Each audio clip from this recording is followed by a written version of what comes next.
महामुनि पराशर तीर्थ यात्रा कर रहे थे। घूमते घूमते वे यमुना नदी के तट पर आए। खेवट को पराशर मुनि जी ने नदी पार करने के लिए कहा।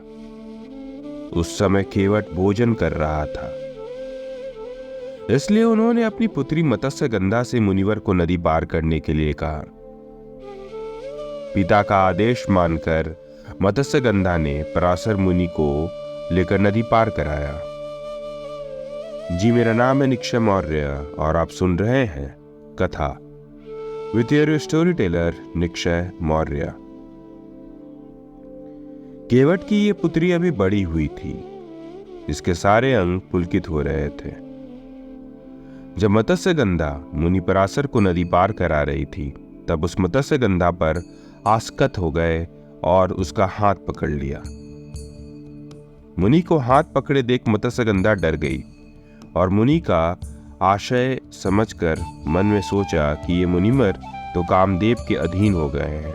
इस बीच नदी में मेरी रक्षा करने वाला भी कोई नहीं। मुझे किसी तरह से मुनि को रोककर अब बीच नदी के उस पार तक जाना होगा। ऐसा सोचकर मत्स्यगंधा ने मुनिवर से कहा, मुनिवर, आप जैसा महात्मा और धार्मिक की बुद्धि में ऐसा विचार कैसे उत्पन्न हो गया? मुनिवर, क्या आप नहीं जानते, मत्स्य कन्या होने के कारण मेरे शरीर से सदा मत्स्य की गंध आती है, इसलिए आपको मेरा संग नहीं करना चाहिए।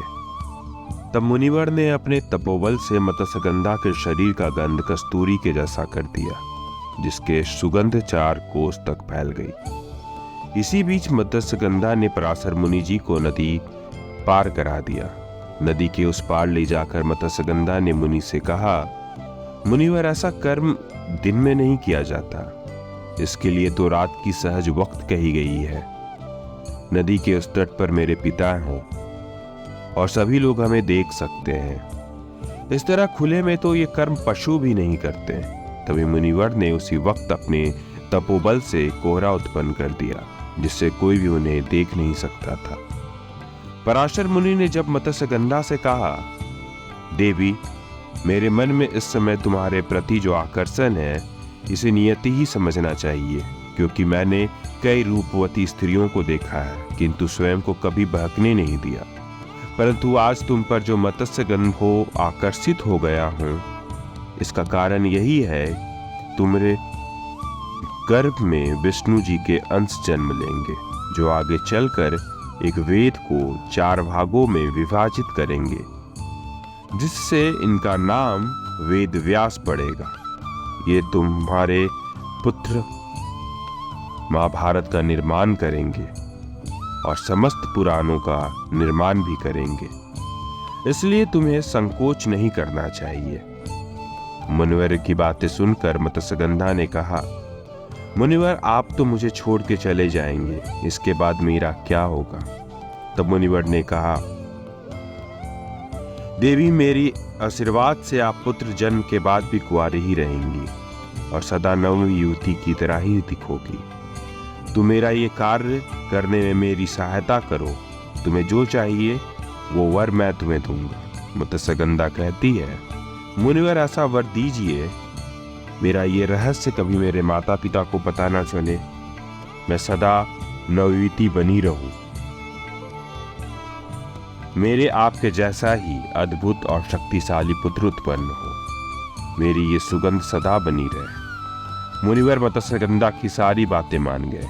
तत्पश्चात पराशर मुनि और मत्स्यगंधा का संयोग हुआ, जिससे मत्स्यगंधा को गर्व रह गया। गर्भ की अवधि पूर्ण होने के बाद मत्स्यगंधा ने यमुना के एक द्वीप पर एक बालक को जन्म दिया। द्वीप पर जन्म होने के कारण इस बालक का दैव्यापन पड़ा और कृष्ण वर्ण के कारण उनका नाम कृष्ण द्व्यापन पड़ा। जन्म लेते ही ये बालक विष्णु के अंश होने के कारण युवावस्था के योग्य हो गए और अपने माता को प्रणाम कर उनसे अनुमति लेकर तपस्या करने चले गए। इस तरह महर्षि वेदव्यास का जन्म हुआ। तो ये थी आज की कथा, जिसे आप सुन रहे थे, कथा with your storyteller Nikshay Maurya में। ऐसे ही अन्य कहानियों के लिए, ऐसे ही अन्य पॉडकास्ट के लिए हमारे चैनल को सब्सक्राइब करें। अगर आपको हमारा पॉडकास्ट अच्छा लगता है तो इसे लाइक करें, शेयर करें और कमेंट बॉक्स खुला है। अगर आप कुछ कहना चाहते हैं तो कह सकते हैं। धन्यवाद।